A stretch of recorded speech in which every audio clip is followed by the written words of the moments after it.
اوپر کر لیں۔ السلام علیکم ورحمۃ اللہ وبرکاتہ۔ الحمد للہ رب العالمین، الحمد للہ نحمده ونستعینه ونستغفره ونؤمن به ونتوکل علیہ ونعوذ باللہ من شرور انفسنا ومن سیئات اعمالنا، من يهده الله فلا مضل له ومن يضلله فلا هادي له، ونشهد أن لا إله إلا الله وحده لا شريك له، ونشهد أن سيدنا ونبينا وحبيبنا ورحمتنا وقرة أعيننا وطبيب قلوبنا وشفيعنا وسندنا ومولانا محمدا عبده ورسوله صلى الله تعالى عليه وعلى آله وأصحابه وأزواجه أمهات المؤمنين الطاهرات وأتباعه وأشياعه وأنصاره وأصهاره وأولاده وذرياته وأمته وعلينا معهم أجمعين يا أرحم الراحمين. أما بعد فأعوذ بالله من الشيطان الرجيم. بسم الله الرحمن الرحيم.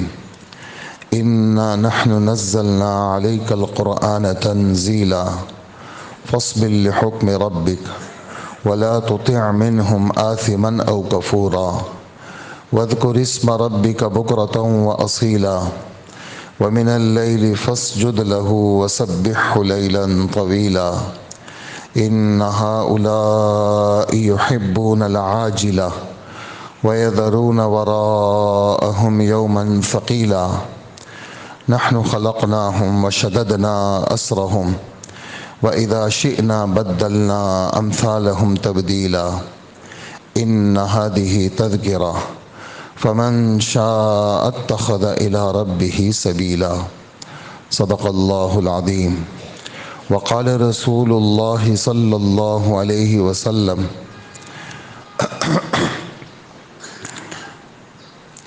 الكيس من دان نفسه وعمل لما بعد الموت والعاجز من أتبع نفسه هواها وتمنى على الله.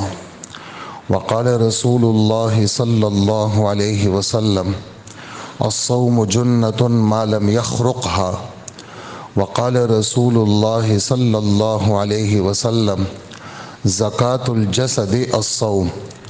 وقال رسول الله صلى الله عليه وسلم من خاف أدلج ومن أدلج بلغ المنزل ألا إن سلعة الله الغالية ألا إن سلعة الله الجنة أو كما قال رسول الله صلى الله عليه وسلم. میرے قابل احترام بزرگوں، عزیز دوستوں، اللہ جل جلالہ کریم ہیں، رحیم ہیں، رحمان ہیں. اللہ جل جلالہ رزاق ہیں. اللہ کی ذات قدوس ہے. اللہ جل جلالہ کی ذات غفار ہے. اللہ غفور ہیں. اللہ رؤوف ہیں. اللہ رحیم ہیں. صفات کمالیہ جتنی بھی ہیں وہ ساری کی ساری اللہ کے لیے ثابت ہیں. عزت صرف اللہ کے دینے سے آتی ہے. دنیا کی کسی فرد کے پاس کسی کو معزز بنانے کی کوئی پالیسی نہیں. عزتوں کے مالک صرف اللہ کی ذات ہے، اور اگر کسی کو ذلیل کرنے پر آتے ہیں تو ساری دنیا کے ساتھ ہونے کے باوجود اللہ پاک اس کو ذلیل کر دیتے ہیں. اللہم مالک الملک، آپ اعلان کر دیں، آپ فرما دیجئے کہ اے اللہ، مملکتوں کے مالک صرف آپ ہیں. تؤتی الملک من تشاء، جس کو چاہتے ہیں آپ سلطنت سے نواز دیتے ہیں، اس کو بادشاہ بنا دیتے ہیں. وتنزع الملک ممن تشاء، اور جس کو چاہتے ہیں آپ اس سے سلطنت کو چھین لیتے ہیں اور اس کو قید کر لیتے ہیں اور اس کو ذلت کے اندھیریوں میں اس کو پہنچا دیتے ہیں. وتعز من تشاء، اور آپ جس کو چاہتے ہیں عزت دار بنا دیتے ہیں. وتذل من تشاء، اور آپ جس کو چاہتے ہیں وہ ذلیل کر دیتے ہیں. بیدکل خیر، آپ ہی کے قبضے کے اندر ساری خیریں ہیں، شر بھی آپ کے قبضے میں ہیں اور خیر بھی آپ کے قبضے میں ہیں، اور آپ ہر چیز پر قدرت رکھتے ہیں، ہر چیز پر قدرت اللہ کی ذات کو حاصل ہے۔ کائنات کی ساری مخلوق جتنی بھی ہے آسمانوں والی اور زمینوں والی، وہ سب اللہ کی تسبیح بیان کرتی ہے۔ تسبح لہ السماوات السبع والارض ومن فیہن، ساتوں آسمان اللہ پاک کی تسبیح بیان کرتے ہیں، ساتوں زمینیں اللہ کی تسبیح بیان کرتی ہیں، اور ساتوں آسمانوں میں جتنی مخلوق رہتی ہے وہ سب اللہ کی تسبیح بیان کرتی ہے۔ تسبیح کا مطلب سبحان اللہ و بحمدہ سبحان اللہ العظیم، اللہ ہر عیب سے پاک ہے۔ یہ ساتوں زمین، ساتوں آسمان کی ساری مخلوق وہ اللہ کی پاکی کو اور تسبیح کو بیان کرتی ہے۔ وَإِن مِّن شَيْءٍ إِلَّا يُسَبِّحُ بِحَمْدِهِ، کائنات کا ذرہ ذرہ کوئی بھی چیز ایسی نہیں ہے جو اللہ کی پاکی بیان نہ کرے، ہر چیز اللہ کی تسبیح بیان کرتی ہے۔ وَلَٰكِن لَّا تَفْقَهُونَ تَسْبِيحَهُمْ، لیکن اے انسانوں تم ان مخلوقات کی تسبیح کو سمجھ نہیں سکتے کہ یہ کیسی تسبیح بیان کرتی ہے۔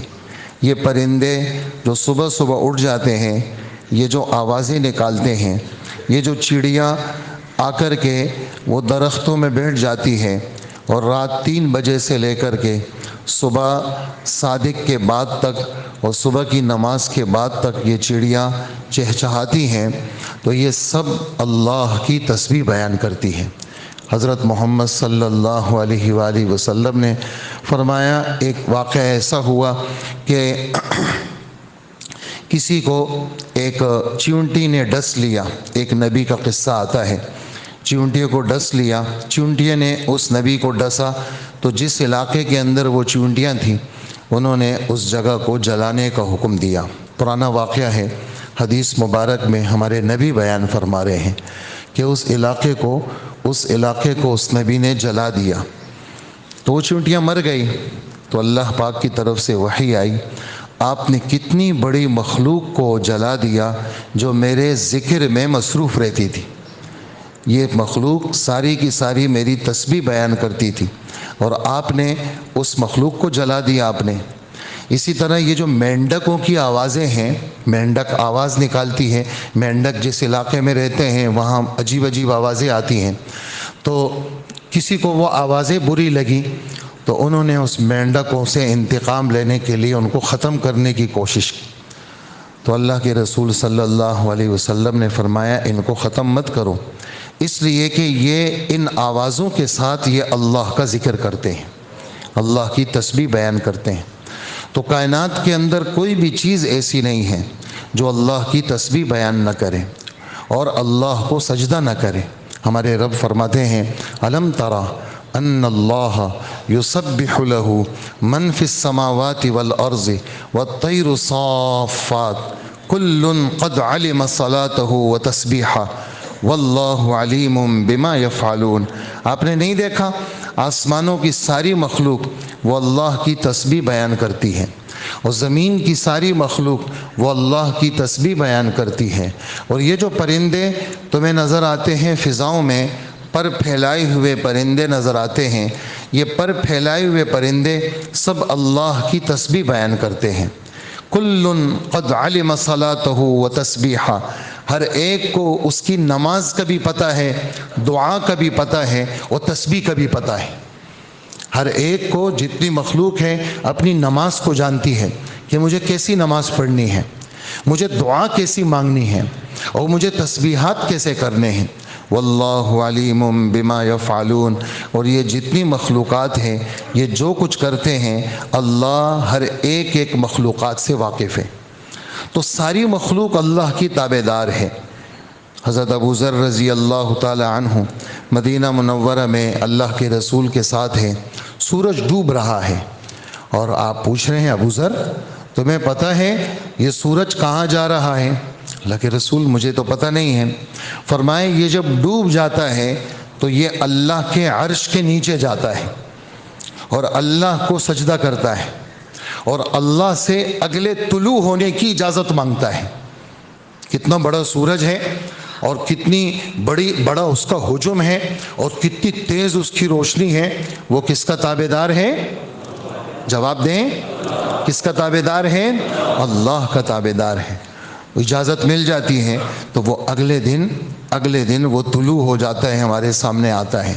یہ روز کی سورج کی ترتیب ہے، روز اس کا غروب ہونا، روز اس کا سجدہ کرنا۔ اب اس کے سجدے کی کیفیت کیا ہے وہ اللہ کو معلوم ہے۔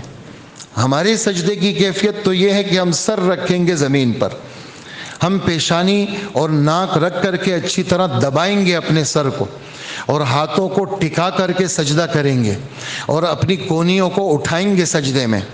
اور ہمارے نبی فرماتے ہیں 7 اعضاء پہ مسلمان سجدہ کرتا ہے، ایک اس کی پیشانی ہے، اور 2 اس کے گھٹنے ہیں، 2 اس کی ٹانگیں ہیں، 2 اس کے ہاتھ ہیں، 6 یہ ہو گئے، اور پیشانی اور ناک یہ ملا کر کے 7، یعنی سر اس کا ہو گیا، سر ایک، اور پھر سر ہی میں جو رکھنے کی چیزیں ہیں وہ پیشانی ہیں اور پیشانی اور ناک ہے۔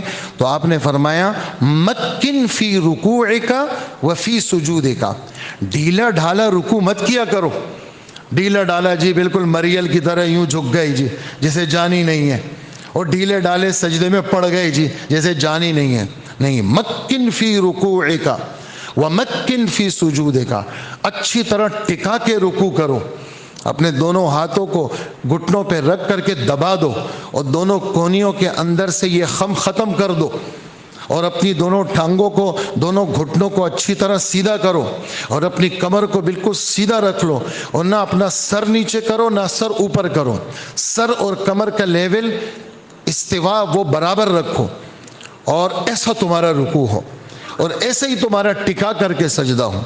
تو میرا آپ کا سجدہ تو ایسا ہے، لیکن باقی مخلوقات کا سجدہ انہی کے شان کے مطابق ہے۔ ہمارے رب فرماتے ہیں الم ترى ان اللہ یسجد له من فی السماوات ومن فی الارض والشمس والقمر والنجوم والجبال والشجر والدواب وکثیر من الناس۔ فرمایا کہ آپ نے نہیں دیکھا اللہ کو سجدہ کرتی ہے، کیا چیز؟ آسمانوں کی ساری مخلوق خدا کے تابع دار، اور زمینوں کے اندر جتنے خدا کے پیدا کردے ہیں اور انسان کے علاوہ وہ سب خدا کو سجدہ کرتے ہیں۔ سورج بھی خدا کو سجدہ کرتا ہے، چاند بھی خدا کو سجدہ کرتا ہے، ستارے بھی خدا کو سجدہ کرتے ہیں، اور جانور اور چوپائی بھی اللہ کو سجدہ کرتے ہیں، یہ درخت بھی اللہ کو سجدہ کرتے ہیں۔ والنجم والشجر یسجدان، یہ سورہ رحمان میں۔ یہاں نجم کا ترجمہ ستارے سے نہیں کریں گے، یہاں نجم کا ترجمہ اس درخت سے کریں گے جس کا تنا نہ ہو، جیسے انگور کی بیل، جیسے خربوز اور تربوز کے درخت، ان کا تنا نہیں ہوتا، یہ بغیر تنے کے ہوتے ہیں، اور زمین پر یہ چیزیں یوں پھیل جاتی ہیں۔ آپ نے یعنی یہ آم کا درخت ہے، یہ تو کھڑا ہوگا تنے پر، اوپر اس کے درخت پر پھل لگیں گے، اور یہ جو تربوز ہوگا یہ کھڑا نہیں ہوگا اس کا درخت، یہ تو بیل ہوگی، اور نیچے نیچے اس کے جو پھل ہوں گے، خربوز، تربوز، کدو، لوکی، یہ سارے یوں پھیل جاتے ہیں۔ انگور کی بیل، یہ اس کو نجم کہتے ہیں۔ نجم جیسے ستاروں کو کہتے ہیں، ایسے ہی ان درختوں کو بھی کہا جاتا ہے جو درخت بغیر تنے کے ہوں۔ تو تنے والے درخت بھی خدا کو سجدہ کرتے ہیں، اور بغیر تنے والے درخت بھی اللہ کو سجدہ کرتے ہیں۔ تو اللہ جل جلالہ اپنے کلام کے اندر، یعنی الحمد سے لے کر والناس تک، ہمارے رب نے اپنا تعارف کیا ہے۔ یہ پڑھو اور مجھے پہچانو، اور مجھ تک پہنچنے کا راستہ ڈھونڈو۔ کائنات کے اندر سب سے بڑا علم، لوگ کہتے ہیں کہ جی ہم نے CA کر لیا، ACCA کر لیا، وکالت کی بڑی ڈگری لے لی ہم نے۔ کتنا پڑھا آپ نے؟ ہم نے 35 سال پڑھا۔ کتنا پڑھا آپ نے؟ ہم نے اتنی جماعتیں پڑھی، اور میں نے اتنا پڑھا کہ کچھ نہ پوچھو۔ لیکن کیا پڑھا جو کسی کام کا نہیں ہے؟ دنیا کی فنکاری سیکھ لی، اور پیسے کمانے کا گھر سیکھ لیا۔ اصل جو پڑھائی ہے اور اصل جو علم ہے وہ کیا ہے؟ وہ اللہ کی پہچان ہے، اللہ کو پہچاننا، اللہ کی معرفت۔ وہ ابھی ہم رائمنڈ میں تھے تو ایک بزرگ نے بیان کیا ہندوستان کے، کہنے لگے کہ مولانا یوسف صاحب بیان کر رہے تھے، مولانا یوسف صاحب بیان کر رہے تھے تو حاجی عبدالوہاب صاحب نے کہا کہ حضرت نے کہا کہ ہم یہ تبلیغ کا کام کر رہے ہیں تاکہ ہمیں اللہ کی معرفت مل جائے۔ تو حاجی صاحب کہنے لگے کہ میں جب مجمع کو دیکھا تو سارے سیدھے سادے دیہاتی لوگ تھے، کسان قسم کے لوگ تھے میوات کے، تو میں نے کہا یہ معرفت کو کیا جانے؟ تو میں گیا ایک میاں جی کے پاس بیٹھا، تو میں نے کہا میاں جی یہ حضرت جی نے کہا ہے کہ اللہ کی معرفت مل جائے، تو اللہ کی معرفت کس کو کہتے ہیں؟ تو وہ میاں جی کہنے لگا تجھے پتہ نہیں ہے؟ حاجی صاحب کو کہنے لگے، حاجی صاحب تو کالج پڑھے ہوئے بڑے آدمی تھے، حضرت مولانا احمد علی لاہوری رحمۃ اللہ علیہ کے صحبت یافتہ، علماء کی مجلس میں بیٹھنے والے، علماء سے محبت کرنے والے، علماء کی دل سے قدر کرنے والے، تو وہ تو جانتے تھے۔ تو وہ میواتی کہنے لگا تو نہ جانے اس کو کہ معرفت کس کو کہتے ہیں؟ معرفت کہتے ہیں جان پہچان کو۔ تو یہ حاجی صاحب کہنے لگے میں نے دل میں سوچا اس نے کسی سے سنا ہوگا کہ معرفت جان پہچان کو کہتے ہیں، تو اس نے مجھے بتا دیا۔ تو میں نے کہا میاں جی یہ جان پہچان کا کیا مطلب ہے؟ تو میاں جی نے کہا نہیں جانتے تم جان پہچان کو؟ کہ جان پہچان کا مطلب یہ ہے، یہ گاؤں دیہات میں پٹوار ہوتے ہیں، زمینوں کی بٹائی کرتے ہیں، زمینوں کو تقسیم کرتے ہیں، یہ عبداللہ کی زمین ہے، یہ زید کی زمین ہے۔ تو کہا پٹواری کو جانتے ہو؟ میں نے کہا ہاں جانتا ہوں۔ کہا کہ جس آدمی کی پٹواری کے ساتھ جان پہچان ہوگی نا تو اس کا کام جلدی ہوگا، اور جس کی پٹواری کے ساتھ جان پہچان نہیں ہوگی اس کا کام دیر سے ہوگا۔ تو جس کی اللہ کے ساتھ جان پہچان ہوگی تو اس کے کام جلدی بنیں گے، اور جس کی اللہ کے ساتھ جان پہچان نہیں ہوگی اس کے کام نہیں بنیں گے یا دیر سے بنیں گے۔ تو فرمانے لگے حاجی صاحب ہم تو سمجھ رہے تھے کہ یہ دیہات کے لوگ ہیں، انہوں نے تو وہ سمجھا جو میں نے بھی نہیں سمجھا، انہوں نے تو وہ سمجھا جو میں نے بھی نہیں سمجھا۔ تو کائنات کا سب سے بڑا علم آج محفلیں ساری بھری ہوئی ہیں، کس باتوں سے؟ آپ مجھ سے زیادہ جانتے ہیں۔ ہماری محفلوں میں اللہ کا نام ختم ہو گیا، 10 گھنٹے کی محفلیں ہوتی ہیں، اس میں ایک غلطی سے بھی نہیں کہتا کہ اللہ سے ہوتا ہے، ایک کی زبان سے نہیں نکلتا۔ اپنی ساری کرتوتوں کی نسبت اپنی طرف کریں گے یا غیروں کی طرف کریں گے۔ بارش کا موسم ہے، خبریں سنیں آپ ذرا، کیا کہہ رہے ہیں؟ ہم نے جی بارش ہو رہی ہے اور غیر متوقع بارش ہونے کا موسم نہیں ہے، غیر متوقع، لیکن ہم نے کیا کیا؟ اس چیلنج سے نمٹنے کے لیے ہم تیار ہو گئے۔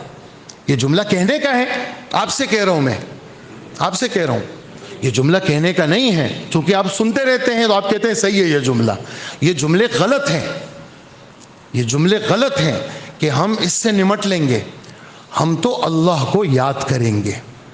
ہمارے نبی بارش کا موسم، ہواؤں کا چلنا، بادلوں کا گہرا ہو جانا اور بادلوں کا کالا ہو جانا اور بارش کے موسم کا آ جانا کیا سکھایا ہے امت کو؟ حضرت عائشہ فرماتی ہیں بادل آ جاتے تھے، خرجا و دخلا، خرجا و دخلا، ایک جگہ بیٹھ نہیں پاتے تھے، کبھی باہر نکل رہے ہیں، کبھی گھر میں آ رہے ہیں، کبھی پریشان بے قرار۔ میں نے پوچھا کیا ہوا؟ لوگ بادل آتے ہیں خوش ہوتے ہیں اور آپ کی بے قراری میں اضافہ ہو جاتا ہے۔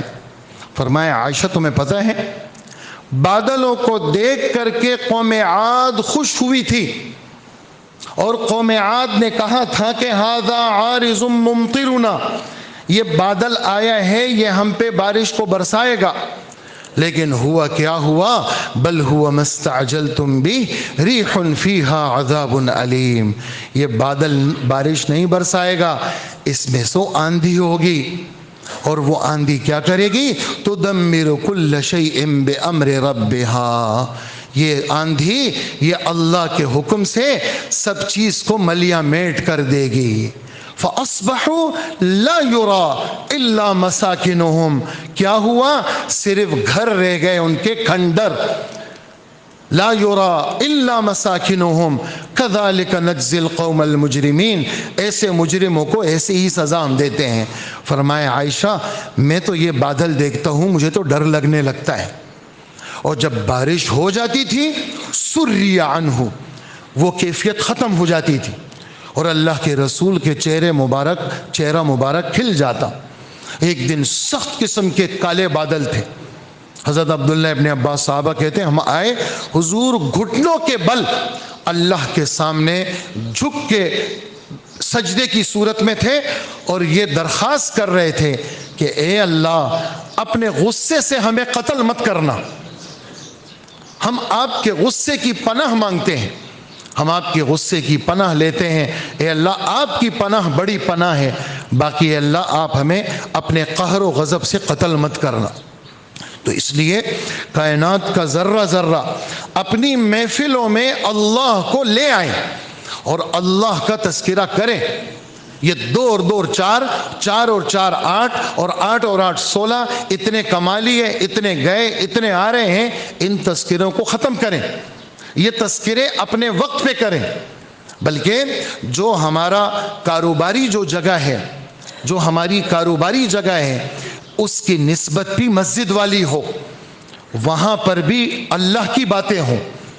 ہم کاروبار پہ گئے، آفس میں بیٹھے تو بیٹھنے سے پہلے ایک تو باوضو جائیں اور وہاں اپنے لیے نماز کی جگہ رکھیں، آپ کا مصلی ہو آپ کی آفس کے اندر اور قبلے کا تعین آپ کو پتہ ہو، جاتے ہی مصلی بچھائیں، 2 نفل پڑھ کر کے سورہ یاسین، الگ سے قرآن ہو آپ کے آفس میں، الگ سے دینی کتابیں ہوں آپ کے آفس میں، آپ کا آفس میں جانا، 2 نفل پڑھنا، اللہ کا کلام تھوڑا سا پڑھنا، اس کے بعد اللہ سے درخواست کرنا، اس کے بعد کام شروع کریں۔ آپ دیکھیں آپ کے کاموں میں کیسی برکت ہوتی ہے۔ سوق المسلمین مصلاہم، یہ الفاظ ہیں حضرات صحابہ کرام کے کہ مسلمانوں کا جو بازار ہے، مسلمانوں کا بازار، یہ مسلمانوں کا بازار مسجد ہوا کرتا ہے، چجائے کہ مسجد ہی بازار بن جائے، چجائے کہ مسجد ہی بازار بن گئی کہ مسجد میں بیٹھے ہوئے جناب واٹس اپ چل رہا ہے، جناب بیٹھے ہوئے مسجد میں اور ٹھک ٹھک ٹھک ٹھک چل رہے ہیں اور ڈیلنگ چل رہی ہے مسجد میں۔ اور ہونا کیا چاہیے کہ میرا بازار بھی کیا ہو، میرے رب کے ساتھ جوڑ کا سبب ہو۔ اور یہ ہمیں سکھایا ہے کیا، بازار میں جب جاؤ نا، اگر مسجد میں تم نے چوتھا کلمہ 1000 دفعہ پڑھ لیا، اس کا وہ اجر نہیں ہے جو 1 دفعہ چوتھا کلمہ تم نے بازار میں پڑھا۔ غفلت والی جگہ میں تم نے 1 دفعہ چوتھا کلمہ پڑھا، ہزاروں لاکھوں نیکیاں تمہیں ملیں گی۔ کیوں؟ تم نے اللہ کا نام وہاں زندہ کیا۔ اس لیے اللہ کا ذکر، اللہ سے ہونا، اللہ کا تذکرہ، اللہ کی باتیں، یہ زندہ کرنے کی چیز ہے۔ اور 24 گھنٹے مستقل، ہر لمحہ ہر پلک جھپک اللہ کی رحمتیں برکتیں ہم پہ برس رہی ہیں۔ ہمارا پورا بدن، ہمارے بدن کے اندر کی نسیں، ہمارے خون کا دورانیہ، ہمارے دماغ سے لے کر پاؤں کے ناخن تک خون کا جانا اور آنا، یہ پورا کس کے ارادے سے چل رہا ہے؟ آپ سے پوچھ رہا ہوں۔ کتنی ساری نعمتیں ہیں، ہمارا تو دھیان بھی نہیں ہے وہاں پر۔ ہم تو گئے، پیشاب کا تقاضا ہوا، بیٹھ گئے، پیشاب ہو گیا، پانی ڈال کے آ گئے، سوچا بھی نہیں کہ بھی یہ پیشاب بھی کوئی نعمت ہے۔ یہ تو اس سے پوچھیں جس کا پیشاب بند ہو جاتا ہے، اور یہ تو اس سے پوچھیں جس کے پیشاب میں خون آتا ہے، اور یہ تو اس سے پوچھیں کہ وہ عام پائپ سے وہ پیشاب نہیں نکلتا، پھر اسٹیل کا راڈ پیشاب کی نالی میں ڈال کر کے اس کے غدود کو پھاڑ کر کے وہ پیشاب کو نکالا جاتا ہے۔ ہاں، یہ تو اس سے پوچھیں۔ ہم تو گئے، بیٹھ گئے اور پیشاب کر لیا، کھلا پیشاب آیا جی۔ تو پیشاب کا آنا نعمت ہے۔ ہمارے رب فرماتے ہیں وَإِن تَعُدُّوا نِعْمَةَ اللَّهِ لَا تُحْصُوهَا، اگر تم اللہ کی ایک نعمت کی تفصیلات، صرف یہ نہیں کہ نعمت کو گننا چاہو گے تو گن نہیں سکتے، نہیں، ایک نعمت، نعم نہیں ہے، ایک نعمت ہے، واحد مفرد. اگر جمع ہوتی تو نعم کا لفظ ہوتا. نعمتن کی جمع نعم ہے، وہ نہیں ہے نعمت. ایک نعمت کی تفصیلات کو اگر گننا چاہو گے، ایک نعمت کی تفصیلات نہیں گن سکتے. پیشاب نعمت ہے، پیشاب کا آنا کوئی کم نعمت. اس پیشاب کا لگ جانا یہ نعمت ہے. لگ ہی نہیں رہا پیشاب، بھئی میرے پیشاب کی حصی ختم ہو گئی. کیا مطلب؟ کہا جی پیشاب مسلسل بہ رہا ہے، مجھے پیشاب آ نہیں رہا، یعنی مجھے پتہ ہی نہیں چلتا پیشاب خطا ہو جاتا ہے. نہیں، پیشاب کی حس، مجھے پیشاب آ رہا ہے، یہ اللہ کی نعمت ہے. پھر پیشاب آیا، اب یہاں تو میں مسجد میں، گھر میں، دفتر میں تو نہیں کروں گا، پیشاب کو تو پیشاب کی جگہ پہ کروں گا. تو اس جگہ تک پیشاب کا پہنچا دینا یہ بھی اللہ کی نعمت ہے. پیشاب آ گیا لیکن وہ ضبط کرنا، وہ کنٹرول کرنا اور پیشاب کو روک دینا یہ اللہ کی نعمت ہے. اب میں پہنچ گیا پیشاب کی جگہ پہ، وہاں میں بیٹھ گیا، اب میں ارادے سے پیشاب کر رہا ہوں، تو اب پیشاب کا آنا یہ بھی نعمت ہے. اس لیے کہ پیشاب لگ گیا، میں نے روکا، جب میں پہنچا تو آ ہی نہیں رہا. نہیں، اس وقت ارادے سے پیشاب کا کرنا یہ اللہ کی نعمت ہے. اور پھر پیشاب کا پورا ہو جانا. یہ ٹیسٹوں میں آدمی جاتا ہے نا، ٹیسٹ ہی پیشاب کا ٹیسٹ ہے، مثانے کا ٹیسٹ ہے جی، حدود کا ٹیسٹ ہے جی. اور ٹیسٹ میں کیا کرتے ہیں؟ وہ دیکھتے ہیں کہ بھئی اس کے مثانے کے اندر پیشاب بچ رہا ہے یا پیشاب پورا ہو رہا ہے. تو پیشاب کا پورا ہو جانا، مثانے کا خالی ہو جانا یہ اللہ کی نعمت ہے. اگر تھوڑا پیشاب ہوا، باقی ہو ہی نہیں رہا، اور پھر چلے گئے 5 منٹ کے بعد پھر پیشاب لگا، کتنی مصیبت ہے. تو ایک دفعہ بیٹھ گئے، پیشاب ہو گیا، یہ اللہ کی نعمت ہے. اور پھر اس کے بعد اب ہو گیا پیشاب، اب میں استنجا کر رہا ہوں، پیشاب رک چکا ہے، پیشاب سوکھ چکا ہے، اب میں نے استنجا کیا، اب پیشاب کے قطرے نہیں آ رہے، یہ بھی اللہ کی نعمت ہے. اگر پیشاب کر لیا، اب قطرے بہہ رہے ہیں، 3 گھنٹوں تک بہہ رہے ہیں، اس کے بعد جا کے رک رہے ہیں، تو یہ بھی بیماری ہے، یہ بھی مصیبت ہے. تو پیشاب کا ہو جانا، اس کا سوکھ جانا، استنجے کا ہو جانا یہ اللہ کی نعمت ہے. کتنی ساری نعمتیں ہمارے رب کی ہمارے اوپر ہیں، اور ہمارے رب اعلان کر رہے ہیں وَمَا بِكُم من نعمت فمن اللہ. تم پر کسی قسم کی کوئی بھی نعمت اگر ہے تو کس کی طرف سے ہے؟ اللہ کی طرف سے. اس لیے اللہ کو سامنے رکھنا، اللہ کا تذکرہ کرنا، اللہ کی بات کو زندہ رکھنا، اور اکیلے میں اللہ کی نعمتوں کو سوچیں، سوچ کر کے کیا کہیں؟ یا اللہ آپ کا شکر ہے، یہ تو آپ کی طرف سے، آپ کی طرف سے. اس لیے روایتوں میں آتا ہے صبح جب ہو جائے نا تو یہ دعا پڑھ لیا کرو، پورے دن کی نعمتوں کا شکر ادا ہو جائے گا. رات جب ہو جائے نا، غروب جب ہو جائے، یہ دعا ایک دفعہ پڑھ لیا کرو، رات کی نعمتوں کا شکر ہو جائے گا. وہ کیا؟ اللہم ما اصبح بی من نعمہ او باحد من خلقک فمنک وحدک لا شریک لک فلک الحمد ولک الشکر. ترجمہ سن لیجئے، جس کو عربی نہیں آتی وہ ترجمہ روزانہ پڑھا کرے. وہ کیا؟ اے اللہ، صبح کے وقت میں جس قسم کی نعمت آپ کی مجھ پر ہے یا پوری مخلوقات میں کسی کے اوپر بھی ہے، یہ صرف آپ کی طرف سے ہے، لہٰذا ساری تعریفیں آپ کے لیے اور سارا شکر آپ کا. اور شام کے وقت میں اے اللہ، اس وقت شام ہو گئی، اس وقت میرے اوپر کسی قسم کی کوئی بھی نعمت ہے یا تیری مخلوقات میں کسی کے اوپر کوئی بھی نعمت ہے، اے اللہ یہ صرف آپ کی طرف سے ہے، لہٰذا ساری تعریفیں آپ کے لیے، سارا شکر آپ کے لیے. لہٰذا ہم سب یہ نیت کریں اپنے رب کا نام ہر جگہ لینا ہے. ہم نے رب کا نام ہر جگہ، اپنی باتوں میں اللہ کا تذکرہ کریں، اپنی کاروباری چیزوں میں اللہ کا نام لیں. نفع مل گیا، یہ اللہ نے نفع دیا.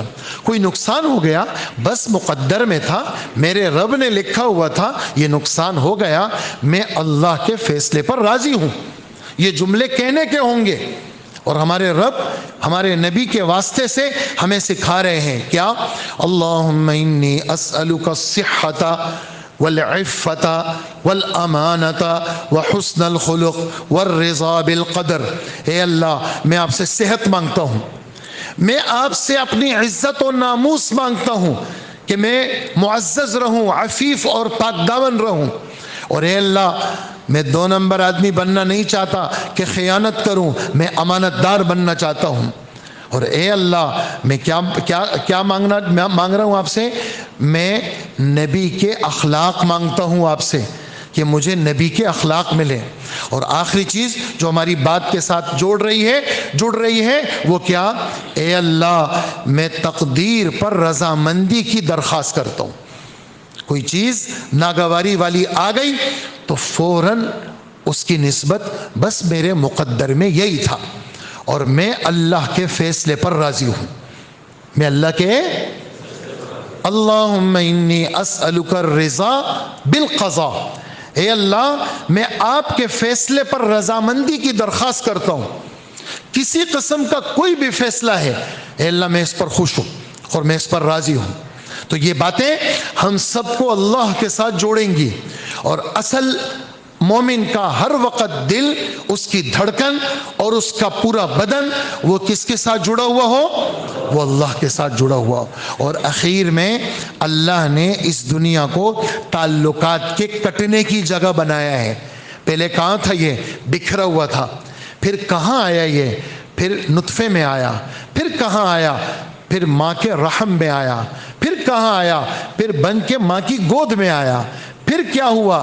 پھر یہ کٹتا رہا، یعنی دنیا سے کٹا ایک جگہ جمع ہوا، پھر باپ کے نطفے سے کٹا ماں کے رحم میں جمع ہوا، پھر وہاں سے بچہ تیار ہوا تو ماں کی گود میں کٹ کے آ گیا، پھر یہاں سے کٹا تو ماں سے جڑا، باپ سے جڑا، بہن بھائیوں سے جڑا، پھر شادی ہو گئی تو بیوی سے جڑا، پھر اس کے بچے ہو گئے تو اپنے بچوں سے جڑا، پھر اس کے پوتے نواسے ہو گئے تو ان سے جڑا، یہ کٹ رہا ہے ہر جگہ۔ پھر اخیر میں جب اس کی موت آ گئی تو یہ کٹ کے کس سے جڑا؟ کس سے جڑا؟ ہاں، تو الیک المصیر، اے اللہ ہم سب کو آپ کے پاس آنا ہے۔ تو جب ہم سب نے اخیر میں اللہ کے پاس جانا ہے تو ابھی سے اللہ کے ساتھ جوڑ، اللہ کا نام، ہر چیز میں اللہ کا ذکر، اللہ کا تذکرہ، یہ ہم اپنا مزاج بنائیں۔ اللہ مجھے بھی نصیب فرمائے، آپ کو بھی نصیب فرمائے۔ وصلی اللہ وسلم علی نبینا محمد وآلہ واصحابہ اجمعین۔